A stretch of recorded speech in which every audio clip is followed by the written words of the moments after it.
മയ്യനാട് ആലുമൂട് ഏറെ സുപരിചിതമായ നന്മമരങ്ങളാൽ കണ്ണീരൊപ്പിയ പ്രദേശം.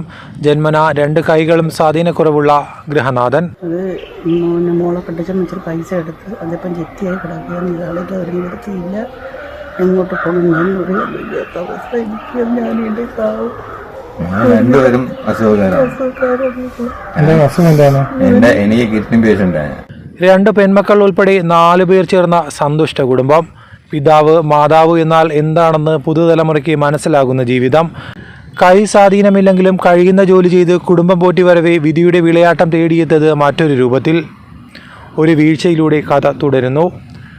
കാലിൻ്റെ തുടയിൽ പൊട്ടി ജീവിതത്തിൻ്റെ വിഷമഘട്ടം ആരംഭിക്കുന്നു. ഇതിനിടയിൽ പെൺകുട്ടികളെ വിവാഹം ചെയ്തയച്ചു.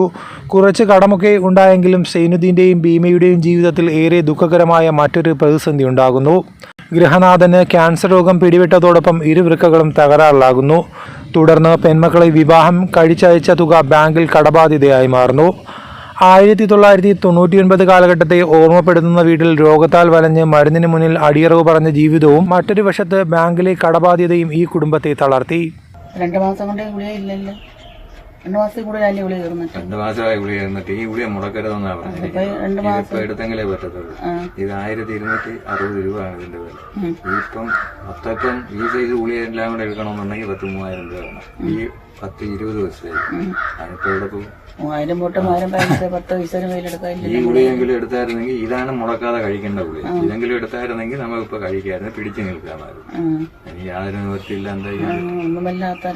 അവസ്ഥയിലാണ് നമ്മളിപ്പോ ജീവിക്കുന്നത്. എങ്കിലും കുറച്ച് കാരുണ്യമനസ്കരുടെ സഹായത്താൽ ഇതുവരെ ജീവിത സാഹചര്യത്തെ ഈ കുടുംബം അതിജീവിച്ച് വരവേ ഭാര്യയും രോഗത്തിന് അടിമപ്പെട്ടു. മരുന്നിനും ഭക്ഷണത്തിനും ജപ്തിയിലിരിക്കുന്ന പലകപ്പുരയും നിലനിർത്താനും സുമനസ്സുകളുടെ സഹായം തേടുകയാണ് ഇവരിപ്പോൾ. വയനാട്ടിലെ ചെമട്ടുകാരും ലോഡിങ് ആരൊക്കെയാണ് വല്ലതൊക്കെ തന്നിട്ടുള്ളത്, നമുക്ക് സഹായിച്ചിട്ടുള്ളത്. അവരുടെയൊക്കെ ചെറിയ സഹായം എനിക്ക് കിട്ടിയിട്ടുണ്ട്. ഇപ്പോഴും ഒരാളിനെ ഇവിടെ വന്നായിരുന്നു. വന്നപ്പോൾ ഒരാൾ വിളിച്ചുകൊണ്ടുവന്ന് എനിക്കൊരു ചെറിയ സഹായം തന്നായിരുന്നു. 10 ദിവസം ഗുളിക എടുക്കാനുള്ള പൈസ കിട്ടിയത്. അങ്ങനെയൊക്കെയുള്ള സഹായം അവരും ചെയ്യുന്നുണ്ട്, അവരാൽ കഴിയുന്നു. പിന്നെ വീടെന്ന് പറയുന്നത് ഇത് തന്നെയാണ്, ഈ കാണുന്നത് തന്നെയാണ് വീട്. ഇത് മഴ പെയ്താൽ ചോരും, എന്നാലും നമ്മൾ കയറി കിടക്കാതിരിക്കാൻ ഒക്കത്തില്ലല്ലോ. നമ്മൾ ഇതിലാണ് കിടക്കുന്നത്. ഇതിനൊക്കെ തരണം ചെയ്താണ് നമ്മൾ പോകുന്നത്. എൻ്റെ കൈക്കും സ്വാധീനം കുറവാണ്. അതെങ്ങനെയാണ്? കൊച്ചിലെ അങ്ങനെയാണ്, 2 കൈക്കും സ്വാധീനം കുറവാണ്. സ്വാധീനം കുറവെന്ന് വെച്ചാൽ എന്താ ഉദ്ദേശിക്കുന്നത്? 2 കൈയും വളവും ഉണ്ട്. അത് കുഞ്ഞിലേ ഉള്ളതാണ്. കുഞ്ഞിലേ ഉള്ളതാണ്. ഇച്ചിരി സ്വാധീന കുറവുണ്ടെങ്കിലും അതുകൊണ്ട് നമുക്ക് കുഴപ്പമില്ല. നമ്മൾ ജോലി ചെയ്ത് ജീവിക്കുമായിരുന്നു. ആ സ്വാധീന കുറവൊന്നും പ്രശ്നമായിരുന്നില്ല. നമ്മൾ ജോലി ചെയ്ത് തന്നെ ജീവിച്ചത്. ഇപ്പോൾ ഒരു 5 വർഷം കൊണ്ട് ഇങ്ങനെ ഒരു പ്രശ്നമായിരുന്നു. ഈ വീഴ്ചയിൽ വന്നതിന് ശേഷം. എങ്ങനെ വീണെന്ന് പറഞ്ഞു? സൈക്കിളിൽ വീണ് തുടയിലൊടിഞ്ഞു പോയി. അത് 1 മാസം മെഡിക്കലിൽ കിടന്നു, കമ്പിയൊക്കെ ഇട്ടു. അതിനുശേഷം പിന്നെ നല്ലോണം ജോലിക്ക് പോകാതായിട്ട് കാലിന് വേദനയും ഒക്കെ ആയി. ഡോക്ടറെ കണ്ട് ഡോക്ടറെ ഗുളിക കഴിക്കുന്ന ഗുളിക തന്നെ കഴിക്കാൻ പറഞ്ഞു. അത് തന്നെ എഴുതി തന്നു. പിന്നെ അല്ലാതെ കാലുവേദനയ്ക്ക് പ്രത്യേകം ഗുളിക എഴുതി തന്നു.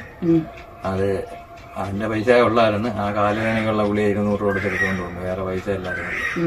അത് പോയിട്ടും വന്ന് 1:30 മണിയായപ്പോ ഞാൻ 2 മണിക്ക് മുമ്പേ ഞാനിവിടെ വന്നായിരുന്നു. വന്ന് പിന്നെ ഞാൻ വന്ന് ഇവിടെ കിടന്നല്ലേ. വേറെ ഗുളിയൊന്നും എടുത്തിട്ടില്ല. എല്ലാം വെന്റിങ് കിടക്കുകയാണ്.